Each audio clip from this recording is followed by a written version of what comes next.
Oke, thank you untuk kesempatan pada pagi hari ini. Kalau saya bisa share firman Tuhan. Amin.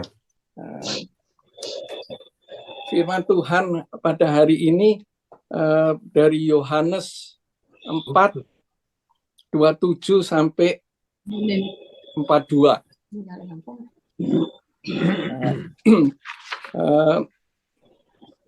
Saya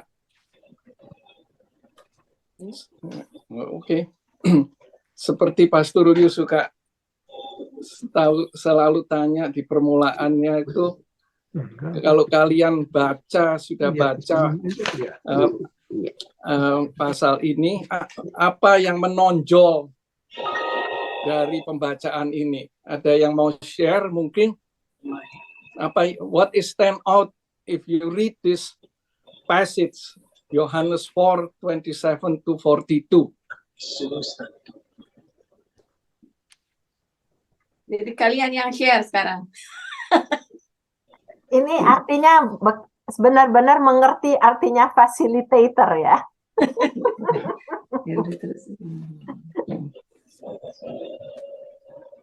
Oke, kalau gitu saya mulai aja lah.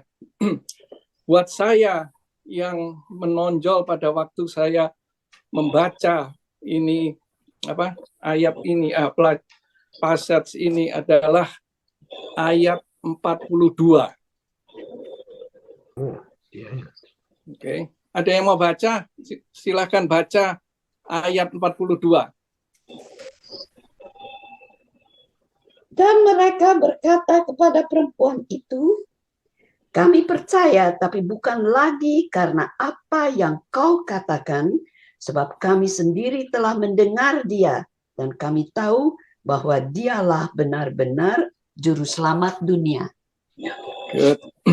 Oke, yang buat saya yang menjadi remark dari ayat ini adalah setelah Tuhan Yesus ministry di Samaria selama 2 hari, mereka berkata kepada perempuan itu, kami percaya bukan karena apa yang kau katakan, tapi karena kami sendiri yang mendengar dari dia dan kami tahu bahwa dia benar-benar juru selamat dunia. Jadi saya mengajak saudara-saudara pada pagi ini untuk mengintrospeksi diri kita sendiri, bagaimana level kita pengenalan tentang Yesus. Oke. Nah, kita pelajari dari perempuan Samaria ini dulu. Oke. Kita baca ayat 19. Ada yang mau baca ayat 19? Kata perempuan itu kepadanya, Tuhan, nyata sekarang padaku bahwa engkau seorang nabi. Oke. Nah, ini kita tahu dari pelajaran minggu lalu bahwa Tuhan Yesus pergi ke Samaria, ketemu perempuan Samaria di sumur, oke. Dan waktu dia bercakap-cakap dengan perempuan itu, Tuhan Yesus ngomong sama perempuan itu tentang suaminya, tapi perempuan itu bilang tidak punya suami. Tapi Tuhan Yesus tahu bahwa dia sudah punya 5 suami. Nah, perempuan ini langsung bilang bahwa, oh, saya tahu bahwa engkau adalah seorang nabi. Oke. Nah, dalam ministrinya Yesus, dia ngomong-ngomong terus sama Yesus. Nah, sampai pada ayat 25. Ada yang mau baca ayat 25? Jawab perempuan itu kepadanya, aku tahu bahwa Mesias akan datang yang disebut juga Kristus. Apabila ia datang, ia akan memberitakan segala sesuatu kepada kami. Ya, jadi perempuan ini dari mengenal Yesus sebagai nabi, dia sekarang mengenal Yesus sebagai Mesias atau juru selamat. Jadi dalam ministry, dalam pembicaraan Yesus dengan perempuan itu, dia meningkat dari nabi sampai ke Mesias. Oke. Nah, karena perempuan ini sudah mengenal Yesus sebagai Mesias, makanya dia very excited. Terus dia pergi ke desanya itu. Ada yang membaca ayat 28? Maka perempuan itu meninggalkan tempayannya di situ, lalu pergi ke kota dan berkata kepada orang-orang di situ, 29 terusin ya. mari lihat, di sana ada seorang yang mengatakan kepadaku segala sesuatu yang telah kuperbuat. Mungkinkah dia Kristus itu? Oke, ayat 30. Ya, terusin 30. Maka mereka pun pergi keluar kota, lalu datang kepada Yesus. Oke. Jadi perempuan ini setelah mengenal Yesus sebagai Mesias, dia very excited, dan mungkin dia itu cell group leader atau apa kita nggak tahu, tapi dia very excited. Dia balik ke desanya, dia mengabarkan kabar sukacita itu kepada orang-orang di desanya. Oke. Karena minggu lalu kalau nggak salah Inge bilang orang Samaria itu juga kenal Taurat, right? Jadi dia basically tahu tentang Mesias. Tapi dia bukan, ya masih tahu tentang Mesias, tapi dalam episode yang ini dia mengenal Yesus, bertemu sendiri. Jadi dia levelnya berbeda dari nabi, dia naik ke juru selamat. Nah, karena dia menemukan juru selamat, dia very excited. Jadi dia mengabarkan sukacita itu kepada orang desanya, dan sehingga orang-orang di desanya itu juga very excited datang kepada Yesus dan minta Yesus untuk tinggal selama 2 hari. Dan pada akhir dari ministry Yesus selama 2 hari itu, orang-orang yang di Samaria itu berkata, kami percaya, tetapi bukan karena apa yang kau katakan. Jadi kami percaya ini bukan apa yang perempuan itu katakan, oke? Sebab kami tahu sendiri, telah mendengar dia, dan kami tahu bahwa dia adalah benar-benar juru selamat. Oke. Jadi mari kita introspeksi kita sendiri, apakah kita tahu Yesus itu dari gereja? Apakah kita mengenal Yesus itu dari apa yang gereja katakan? Atau kita mengenal Yesus apa yang pendeta katakan? Atau kita mengenal Yesus apa yang cell group leader katakan? Atau suami katakan? Atau istri kita katakan? Atau teman-teman? Apa kita mengenal Yesus langsung pribadi? Gitu. Jadi level kita pengenalan akan Yesus itu bagaimana? Apa hanya kita mengenal dari kata orang, apakah kita percaya betul-betul kepada Yesus? Oke. Itu yang saya dapatkan setelah saya prepare untuk perikop ini. Dan kedua, seringkali banyak orang yang mengenal atau percaya tentang Yesus, oke? Bukan percaya kepada Yesus. Banyak orang yang seringkali percaya bahwa Yesus itu ada pembuat mujizat, Yesus itu adalah penolong, Yesus itu adalah penyembuh, which good, tidak ada salahnya. Tapi tujuan Yesus yang pertama-tama datang ke dunia ini itu untuk menyelamatkan kita, yang menebus kita dari dosa-dosa kita dan menyelamatkan kita dari kehancuran kita.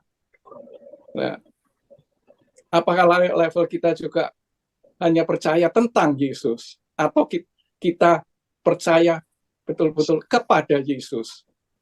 Oke, itu ada dua yang berbeda. Oke. Alex.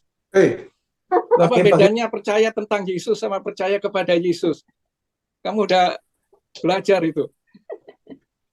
Menurut hemat saya, percaya tentang Yesus itu kita dengar dari pendeta atau dari teman saya grup. Kalau percaya yang percaya kepada Yesus. Percaya kepada Yesus yang mana kita pribadi sendiri mengalami begitu besar kasih Tuhan Yesus. Jadi kita langsung merasakan kasih Yesus, yang mana kita tahu Yesus itu mati di kayu salib untuk manusia di bumi ini. Ya, jadi kita merasakan kebesaran kasih Yesus secara pribadi. Ya. Ya, betul. Oke, jadi Lulus. lulus Alex. Thank you, Kim. Ya, ya. Bagus, Jadi- bagus sekali. Saya juga pengen ini mumpung lelaki lagi ngomong. Saya melihat laki kalau nggak diganggu pintar-pintar. Tapi saya tahu memang kalau laki yang nggak benar boleh diganggu. Oke, begini, saya bilang soal percaya ya. Memang waktu ayat 31 saya yang stood out ya. Ini katanya yang kalau dari Iya. Pastor Lius stood out itu rabinya bilang makanlah. Saya kalau baca tuh makanlah. Saya nggak ini kiasannya banyak ya. Jangan mikirin Oke. makanan. Jangan mikirin makanan. Kayak Tuhan Yesus bilang ayat 32. Ada makanan yang tidak kamu kenal. Orang kan bingung. Tapi Ya. kalau kalian punya hatinya itu yang sama bahwa kita tuh percaya kepada Dia, ya. Maka ayat 33 bilang, adakah yang telah membawa suatu padanya untuk dimakan? Orang tuh sampai nggak banyak yang nggak percaya kalau nggak mengerti.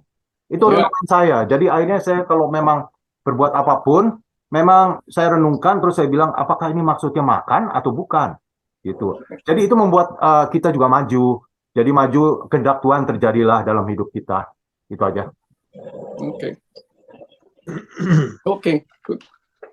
Ya, Ini jadi mumpung ngomong stand out, kalau saya sih lihat memang Jesus is a very powerful evangelist ya.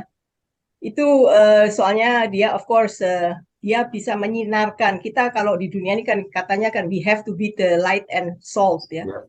So saya ngelihat orang-orang di sekitar itu bisa ngelihat Yesus itu he has that terang and bisa menyinarkan, and I don't know how he did it, like maybe with a very pleasant, friendly and ini. Jadi itu I can learn from there itu. Jadi kita ini jangan ini maksa atau apa gitu. Jadi kita we have to do it like him. Jadi bersinar lah gitu. So I think that's makes the people are surrounded itu ini melihat gitu how he is gitu. Dari situ dari kelakuannya dia juga gitu. Oke, Kim, thanks. Ya, saya juga lihatnya kayak Medi gitu, bahwa Tuhan Yesus itu menegur orang Samaria itu, perempuan Samaria itu dengan kasih ya. Jadi dia ditegur, kamu kalau banyak kali kayak seperti saya misalnya negor orang tuh salahnya langsung ditotol gitu, tuh nggak? Kamu nih begini salah, ini nggak boleh nih, nggak ini. Jadi orang itu bukannya bertobat, bukannya apa, jadi marah kan? Kitanya yang jadi marah gitu sama kita. Nih, yang agak minggir ke itu kameranya. Ya, enggak kelihatan. Ayo dempetan, Mbok, malu-malu. Gitu. Ya, jadi itu kalau Tuhan Yesus sama orang perempuan Samaria itu kan dia itu benar-benar impress sekali gitu, bahwa Tuhan Yesus itu sama dia itu nggak memandang hina, nggak marahin dia, nggak condemn dia, tapi dengan kasih. Jadi dia itu jadi benar-benar melihat gitu, bertobat. Makanya dia pikir itu dia tuh Mesias gitu, karena dia tuh kenal Taurat, kayak kemarin itu dibilang sama ini juga, dia tuh kenal ini ayat dari Yesaya 11 ayat 2. Roh Tuhan akan ada padanya, roh hikmat dan pengertian, roh nasihat dan keperkasaan, roh pengenalan dan takut akan Tuhan. Jadi dia tuh ya kesenangannya ialah takut akan Tuhan. Ia tidak akan menghakimi dengan sekilas pandang saja atau menjatuhkan keputusan menurut kata orang. Jadi perempuan ini mengenal ayat itu rupanya. Jadi dia bisa melihat, oh ini Mesias ini menurut dia itu. Jadi dia bisa lihat, dan dia bisa jadi menjadi saksi bagi orang-orang sekitarnya, kayak tadi Medi bilang, menjadi terang gitu. Ya, dan kalau ngelihat lagi perempuan ini talentanya itu sebenarnya evangelis gitu, karena dia berhasil sekali evangelisasi orang gitu. Instead dia itu jadi nggak karu-karuan. Jadi kita juga di sini bisa melihat, kalau bisa kita melihat talenta orang, terus kita juruskan. Kalau orang itu persis pada talentanya, maka dia akan successful gitu. Saya ngelihatnya di situ. ya, seharusnya kalau kita sudah mengenal Yesus yang benar, seharusnya kita mempunyai entusiasme untuk memberitakan kabar sukacita ini, seperti perempuan ini. Dia langsung datang ke desanya dan semua orang-orangnya disuruh diinjili lah gitu. Oke. Nah, Yesus itu adalah juru selamat kan. Nah, Itu mungkin bedanya kenal sama tahu kok. Kebanyakan makanya mungkin jangan sampai kita cuman tahu, tapi harus kenal. betul. Kalau tahu ya itu dia. Kita tahu bahwa Tuhan Yesus itu Tuhan, Raja dan sebagainya. Tapi kalau kenal itu ada perjumpaan pribadi dan ada perubahan dalam hidup kita. Nah, bedanya adalah salah satunya seperti Cik Medi tadi bilang adalah ada karakter yang berubah. Ada buah yang dihasilkan. Nah, tapi saya memang tadi Ci Ingrid ya, suami istrinya Alex tadi. Sorry. Memang ada waktunya sebaiknya memang kita kalau menegur orang dengan kasih dan lemah lembut. Tapi lemah lembut di sini harus tanda kutip ya, Ci ya. Karena gini, pada satu orang Tuhan Yesus itu biasanya lemah lembut. Justru kepada orang yang kepada pelacur, kepada tukang pajak yang dianggap outcast pada waktu itu, Tuhan Yesus tuh malah lemah lembut. Tetapi kepada orang Farisi, saya malah bilang Tuhan Yesus tuh nggak lemah lembut loh. Kepada orang-orang yang ngerti Taurat itu Tuhan Yesus nggak lemah lembut. Dia malah bilang, hai kamu orang-orang keturunan ular beludak. Nah, saya nggak tahu nadanya seperti apa, karena itu kan cuma tulisan ya. Kita kan nggak pernah lihat videonya, nggak ada video. Nah, maksud saya begini, kita nggak usah bahas itu. Maksud saya adalah bahwa dengan kasih itu saya setuju. Gitu.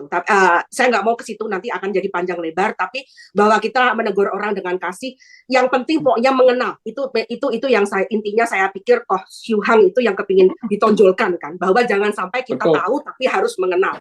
Itu saya setuju. Nah, kita lihat itu dari buahnya.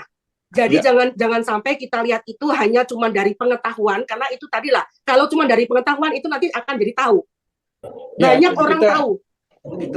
Tapi dari buahnya, dan kalau dari buah itu dari karakter, bukan dari kita masing-masing. Aktifnya di gereja, bukan dari pelayanan, bukan dari rajinnya ke gereja, tapi dari buah roh. Oke, itu aja. Betul, Arin, saya kasih kesaksian, Arin. Ini cuma pendek ya. Saya bilang, saya pernah kemarin ini, saya selalu dapat WA, isinya tuh aneh semuanya. Saya benci ini, saya ini perang ini, saya begini, saya setuju ini, saya gitu.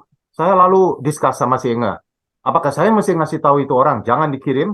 Enga bilang hapus saja, kayak gitu. Memang saya tidak senang kalau melihat hal negatif, gitu. Tapi terus saya bilang, oke, saya minggu atau hari apapun, saya akan datang ke itu orang untuk saya katakan.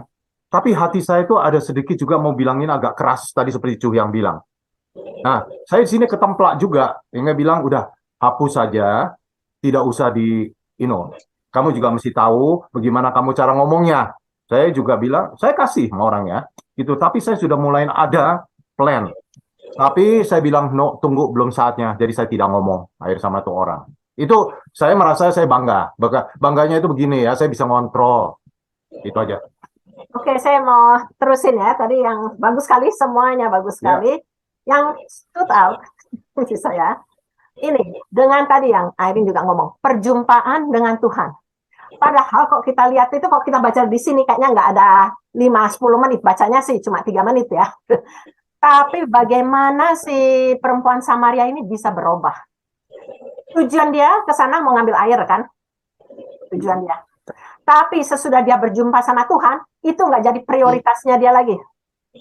Tempayannya ditinggalkan. Dia lebih ribut evangelize orang-orang.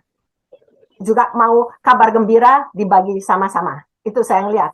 Kedua, yang dibilang perubahan, bahwa dia nggak malu mengatakan bahwa sekarang itu orang ngasih tahu kejelekan saya. Padahal sebelumnya, kalau kita lihat, ini orang Samaria kan datang jam 12 siang. Dia outcast. Pasti banyak orang itu yang senang menutupi kejelekannya, apa, pokoknya nggak mau dibahas, diapain. Tapi ini dia malahan terus terang, transparan, ngasih tahu, wah Yesus tuh ngasih tahu kejelekan saya. Jadi dia sepertinya itu sesudah mengenal Yesus, dia itu nggak ada rasa, dia merasa safe, walaupun orang tahu kejelekan dia, asal dia akui, dia tetap merasa safe. Ya, jadi kalau saya lihat di situ, saya keingat di Kejadian 2:25 ya, atau 26, yang suami istri dulu tuh telanjang dan tidak merasa malu. Jadi bagaimana perjumpaan dengan Yesus, kita itu bisa sebetulnya begitu. Nggak hidupnya cuma menutupi kejelekan kita, kekurangan kita, enggak. Nah, itu sebaiknya emang dengan Tuhan kita sebetulnya harus telanjang. Ya, maksudnya telanjang spiritual ya. Tapi alangkah baiknya juga di dalam hubungan kita, terutama perkawinan kita. Emang Tuhan dulu juga udah plannya manusia itu telanjang, maksudnya jadi kita nggak ada yang menutupi antara suami istri. Dan alangkah lebih baiknya juga, akhirnya kalau kita dalam keluarga bisa begitu, very terbuka, nggak nutup-nutupin. Dan akhirnya kita sesudah bisa gitu, akhirnya kita dalam gereja juga bisa gitu. Jadi kita nggak ada saling apa itu kayak munafik lah. Kita benar-benar terbuka. Ya, and kita tuh merasa safe. Kita nggak merasa kalau orang tahu kekurangan saya nanti dia nggak menghormati saya lagi. Oh kalau ini nanti dia jadi nggak mau deket sama saya lagi. Kita nggak ada perasaan gitu. Kita benar-benar terbuka satu sama lain. Ya. Itu satu. Ini boleh nggak dikasih 2? Boleh. Saya lihat yang Yesus bilang, makananku adalah melakukan kehendak dia dan menyelesaikan pekerjaannya. Biasanya kita dulu selalu belajar, makanan spiritual kita cuma firman Tuhan kan? Makanya kita mesti baca, kita mesti renungin, sebab itu makanan rohani. Tapi sebetulnya nggak cuma itu. Makanan rohani kita juga melakukan dan menyelesaikan pekerjaannya. Dan kita tahu makanan itu buat apa? Makanan itu kan buat pertumbuhan, buat kehidupan, buat kesehatan, buat kekuatan, dan juga buat satisfy. Jadi akhirnya spiritual kita juga satisfy kok kita bisa melakukan itu. Oke, cuma itu aja yang sebenarnya banyak tapi udah dibahas, jadi saya cuma tambahin itu. Oke, thank you. Jadi Thank you. tujuan saya sharing pada pagi ini untuk kita masing-masing bisa introspeksi kita sendiri. Bagaimana level pengenalan kita sama Yesus, apakah selama 10 tahun, 20 tahun, 30 tahun, apa cuma tahu, atau betul-betul mengenal Yesus seperti ya, bacaan pagi hari ini, atau kita betul mengenal Yesus. Nah, kalau kita betul-betul mengenal Yesus, kita seharusnya mempunyai semangat untuk mengabarkan kabar sukacita kepada siapapun yang belum mengenal Tuhan. Thank you. God bless. Thank you. Skillnya ya tamat gitu. Apa? Kalau ngomong thank you, God bless, berarti dari kamu sudah tamat. Iya, tamat. Tapi very Kalau amazed. bisa ada 5 poin bisa sampai jam 1 nanti. Very amazed saya melihat lelaki itu banyak yang pintar. Oh ya emang laki yang pintar, perempuan kan cuma penolong. Penolong lehernya, kepala lakinya. Penolong itu berarti lebih pintar dari yang ditolong loh, Ci Inge. Betul, kita bukan pembantu, kita penolong. Tuhan pun penolong kita. Ya, laki Kan pintar. saya waktu itu waktu saya khotbah, bedanya pembantu dan penolong. Laki pintar yang tapi yang perempuan lebih wise ya. Laki-lakinya nggak seneng loh. Ingat, ada pertanyaan. Ini jadi ribut lagi sama perempuan nih. Ada pertanyaan dari Lucy. Saya mau tanya kan, Lucy. orang Samaria itu kan outcast kan? Ya. Kalau kita baca dalam Yeskiel 23, itu ada 2 orang perempuan bersaudara. Saya baca ya. Ada anak manusia punya 2 orang perempuan dari satu ibu. Mereka bersundal di Mesir, mereka bersundal pada masa mudanya. Di sana susunya dijamah-jamah dan dada perawanannya dipegang-pegang. Namun yang tertua ialah Ohola dan nama adiknya ialah Oholiba. Mereka melahirkan anak-anak lelaki dan perempuan. Mengenai nama-nama mereka, Ohola ialah Samaria. Itu gimana? Apa Samaria itu turunan dari 2 perempuan ini? Satu yang Ohola, satu Oholiba. Yang Ohola menurunkan Samaria, Oholiba Yerusalem. Itu perumpamaan, Ci. itu Nabi Yehezkiel itu dikasih visi sama Tuhan, di mana perumpamaan Oholimah itu adalah perumpamaan untuk Samaria, dan yang kedua itu perumpamaan untuk Yerusalem.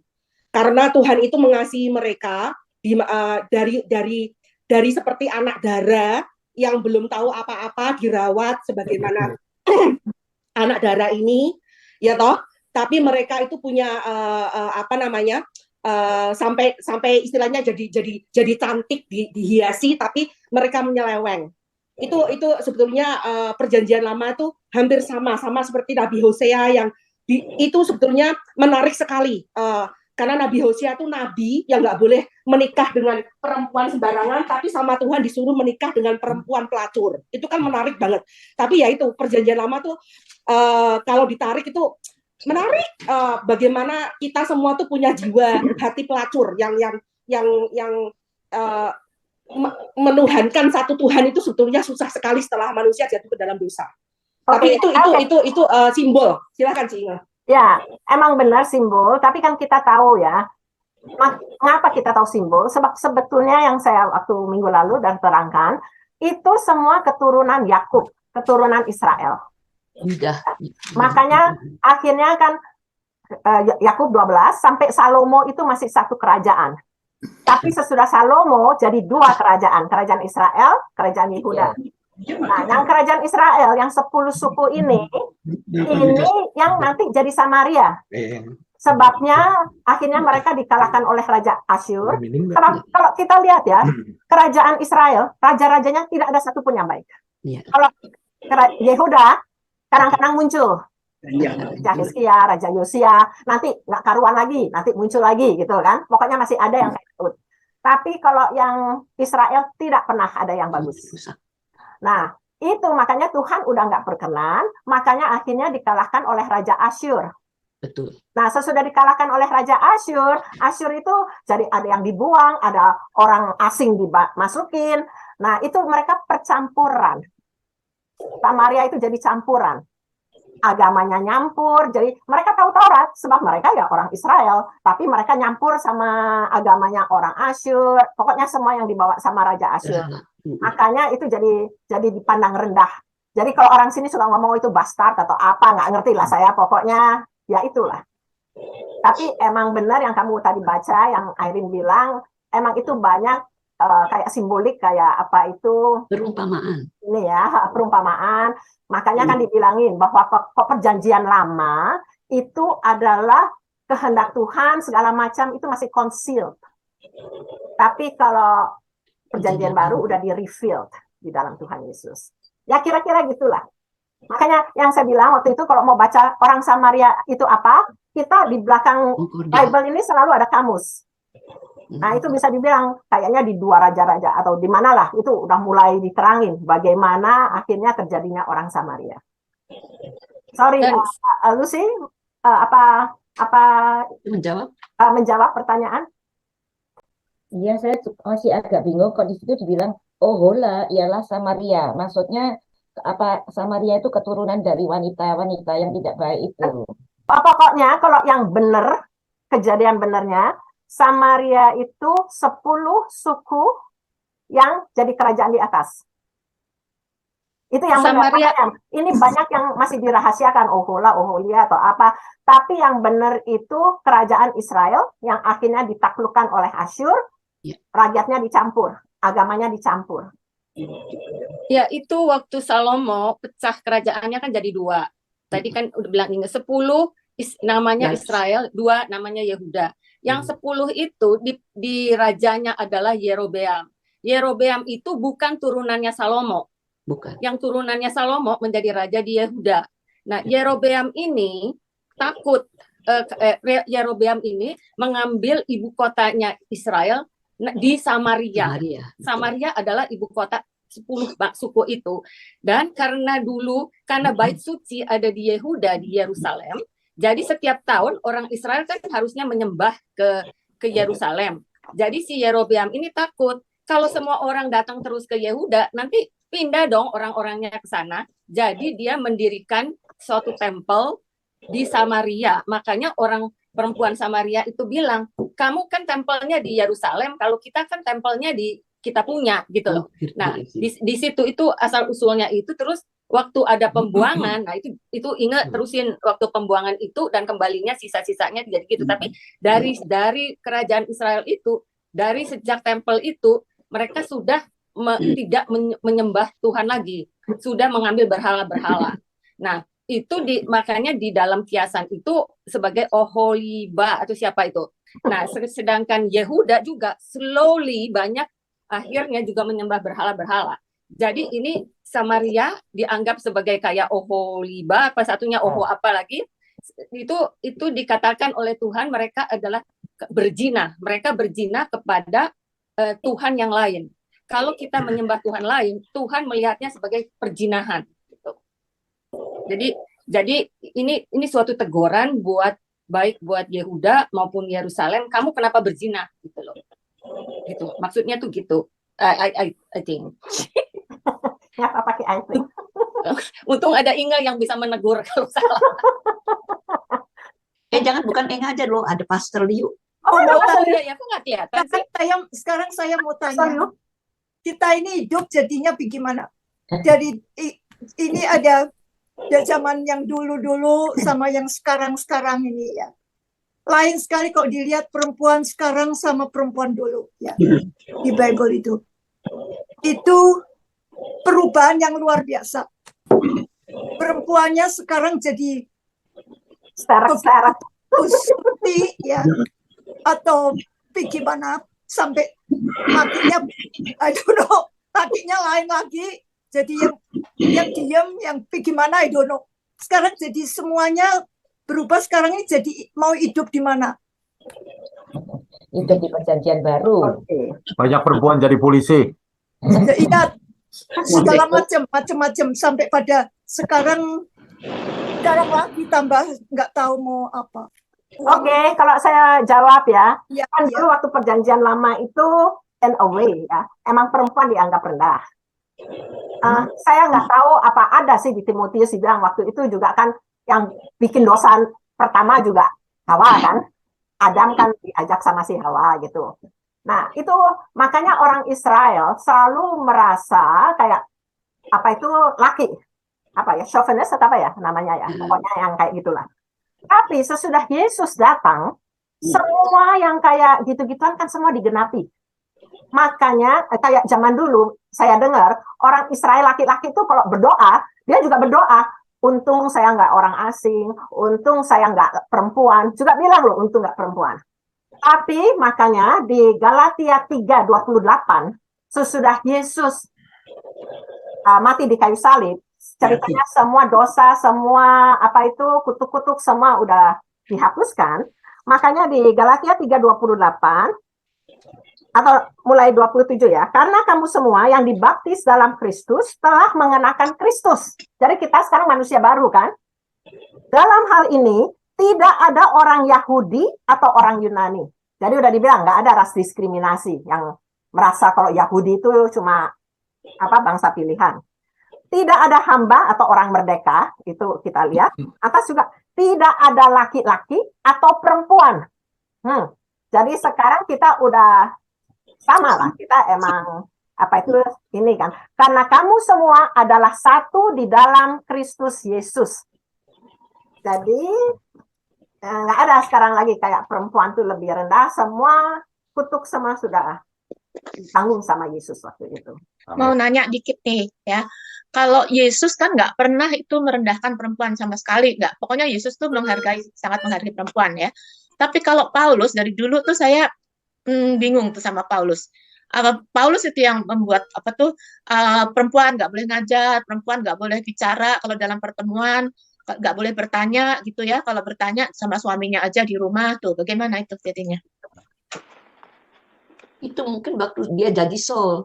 Jadi sebelum dia bertemu sama Tuhan. Oh enggak, udah dong. Kan udah dibikin di surat-surat kepada Timotius kan. Oh, Timotius, right.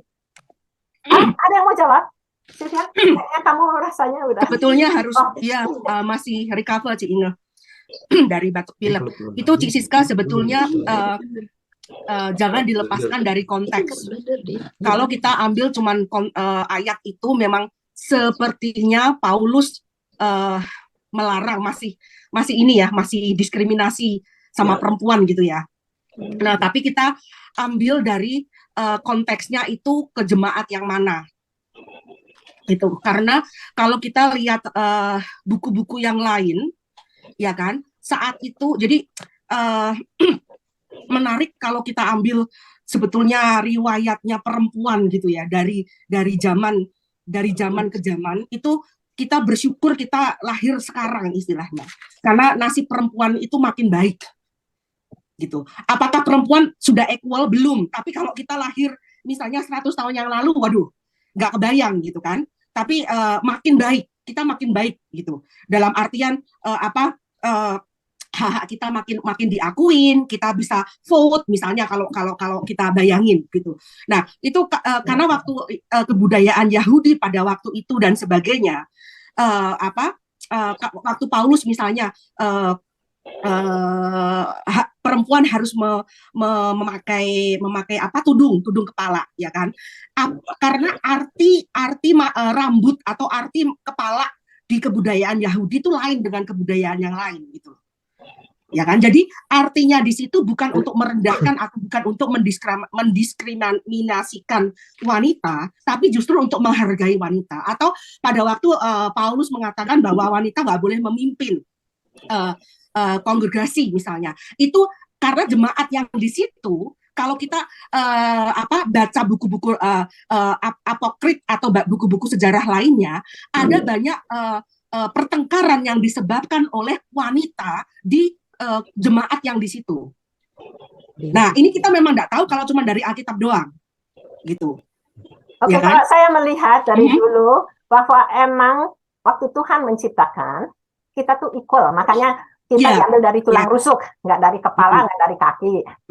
Tapi emang dalam kehidupan Tuhan tuh mau adanya terpimpin gitu loh, nggak jadi ada beres. Makanya dibilang biar gimana kita sebagai istri harus submit kepada suami. Tapi kalau saya sih nggak problem. Sebabnya suami itu mesti jadi kayak Yesus, mau berkorban buat kita, dia mau disalib buat kita. Jadi buat saya sih suami harus mengasihi seperti Kristus mengasihi. Makanya jadi kalau buat saya sih oke aja, saya submit tapi lakinya berkorban banyak. Nah, soalnya ada seorang wanita human rights yang mengutip dari Perjanjian Lama, di mana hukum Musa yang tentang slave wanita itu ya. Makanya saya bilang kalau cuma diambil itu kan kesannya kan wah Kristen ternyata untuk wanita ini banget, degrading banget gitu kan. Nah, itu makanya Judaism maksud kamu. Kalau Perjanjian Lama kan Judaism. Iya, Judaism kita gitu kan ya. Kristen. Ya, makanya saya bilang harus dilihat konteks pada waktu itu. Padahal kalau hukum Musa dibandingin dengan hukum yang saat itu berlaku, hukum Musa itu sudah sangat amat lebih bagus banget untuk wanita saat itu loh ya. Tapi kalau kita bandingkan hukum Musa dengan hukum kita yang saat ini, ya memang hukum Musa masih ini banget untuk wanita maksud saya gitu. Jadi memang jangan dilepas dari konteks gitu. Oke, tadi siapa yang mau ngomong juga? Ada satu yang mau ngomong. Sorry. Tadi saya bilang suami-suami juga lihat sudah mengasihi istri enggak seperti Kristus mengasihi gereja. Kalau enggak, itu istri-istri mana bisa submit. Tapi kalau kita tunggu-tungguan, kapan kejadiannya? Ya ngalah. Okay. Dan nanti kita pokoknya kan menghadap Tuhan sendiri-sendiri, makanya gitu kan. Sebenarnya ini cuma praktek aja bahwa memang Inge bagus, dia begitu, selalu bagus. Saya tuh selalu juga just do it. Apa yang saya do it, saya cuci piring, saya semua. Tapi kok tiap malam makannya enak kalau dia kasih makan. Itu namanya kerjasama. Nah, cuma itu aja.